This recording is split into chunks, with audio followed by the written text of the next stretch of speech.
Hi, magandang umaga sa inyo mga kasawi. Kamusta na po kayong lahat? Naway nasa mabuti kayong kalagayan at mag-iingat kayo palagi mga kasawi. Ang ganda ng ating tatalakayin ngayon at ito ay related sa magjowa mga kasawi. At alam ko na marami kayong makaka-relate sa topic na ito mga kasawi. Ano ang tatlong preparation na ginagawa ng isang babae kapag sa una nilang pagkikita ng kanyang jowa mga kasawi? Alam ko na marami kayong makarelate sa topic na ito. Ang una natin na dapat gawin mga kasawi is naliligo ito ng todo. Alam nyo ba kapag once ang magjowa ay hindi pa ito nagkikita mga kasawi, sobra silang excited. Siyempre gabi pa lang ay nagkakaroon na ng isip ang isang babae kung ano yung gagawin niya kinabukasan sa kanilang unang pagkikita. Siyempre, ang pumapasok dito sa una nilang pagkikita ay talagang liliguan niya ng husto ang kanyang buong katawan at kukuskusin ito. Kasulok-sulukan man niya ng kilikili o kasingit-singitan man ng isang babae ay talagang todo kuskus ito mga kasawi. Para sa una nilang pagkikita ay kaaya-aya itong tingnan at sobrang bango nito mga kasawi. At syempre, like ko naman sinasabi na hindi naman sa nila lahat na ganito ang ginagawa ng isang babae. Siyempre, may iba't iba rin naman sila na ginagawa. Pero kadalasan talaga, kapag once na una nilang pagkikita mga kasawi, ay talaga namang naniligo ito ng bonggang-bongga mga kasawi. Ayan yung ating unang dapat gawin. Ang pangalawa natin na dapat gawin mga kasawi is naglalagay ito ng pabango at nagsusuot ito ng sexy na damit. Ayan. Siyempre ang mga babae mga kasawi kapag kauna nilang pagkikita ng kanilang jowa ay talaga naman pinaghahandaan nila ito. Ultimo ang kanilang pabango, ultimo yung kanilang damit. Talaga namang papansin mo halos isang oras ito sa salamin na talagang tinitingnan ang kanyang forma kung maganda ba sa kanya or bagay ito.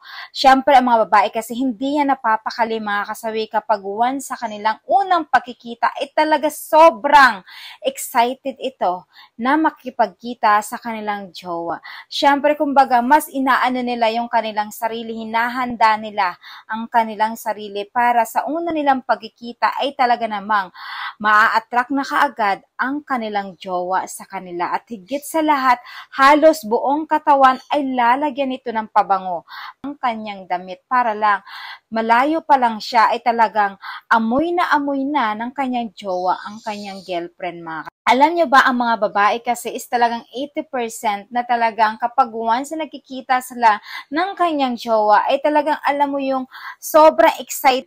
At syempre, mga lalaki na-attract sila kapag once ang isang babae ay mabango ito at higit sa lahat, maganda ang kanilang kasuotan. At lalo pa kapag nakita ang isang babae na ang kanyang damit ay sobrang fit ito at napaka-sexy at kita ang kanyang hubog ng katawan, mga kasawi.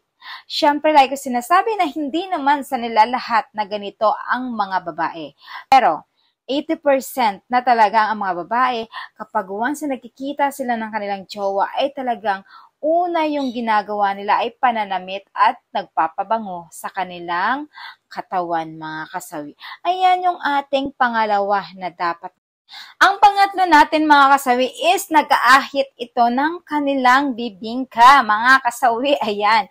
Siyempre, ang mga babae, lalo kapag once, siyempre, ayaw nila na napapahiya sila sa kanilang jowa. Siyempre, first time ito na mag-meet. Siyempre, ang mga babae, kapag once na mahaba ang kanilang balbas ng kanilang bibingka, ay talagang inaahit nila ito.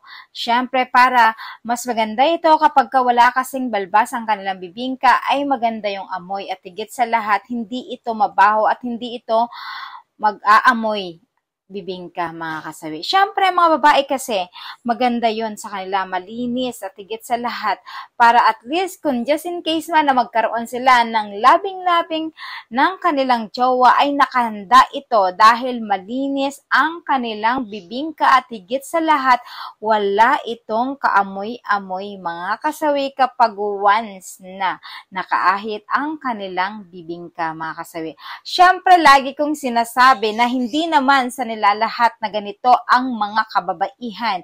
Pero kadalasan kapag first time na nag-meet ang babae at isang lalaki, talaga namang kasama yan sa pag-ready natin ang pag-ahit ng balbas ng kanilang bibingka para hindi ito babaho at mag-amoy ihi ito mga kasawi. At syempre lagi itong naghuhugas mga kasawi.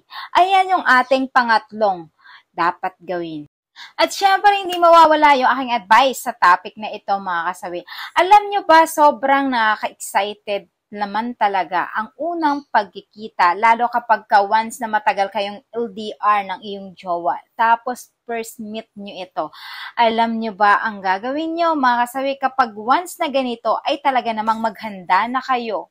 Ayan, maglinis ng buong katawan.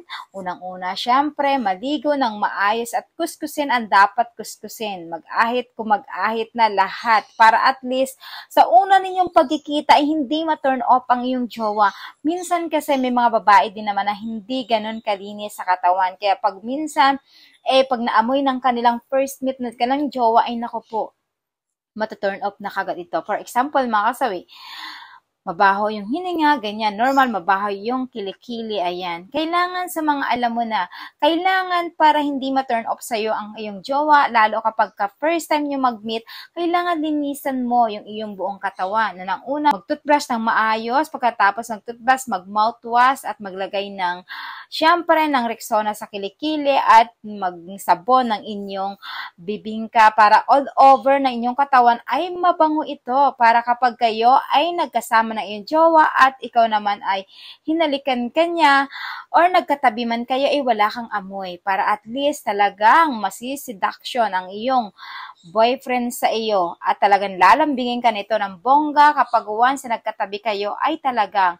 maaakit sa iyo ang iyong jowa at talagang mananabik sa iyo ito. Kapag once na nakita ka niya na malinis ka sa iyong katawan, lalong-lalo na ang iyong bibingka, mga kasawi. Ayan, syempre.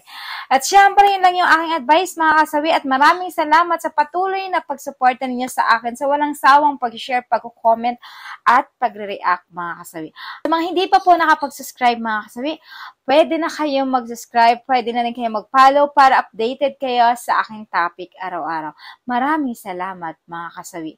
Mahal kayo ng inyong advisor. Bye mga kasawi!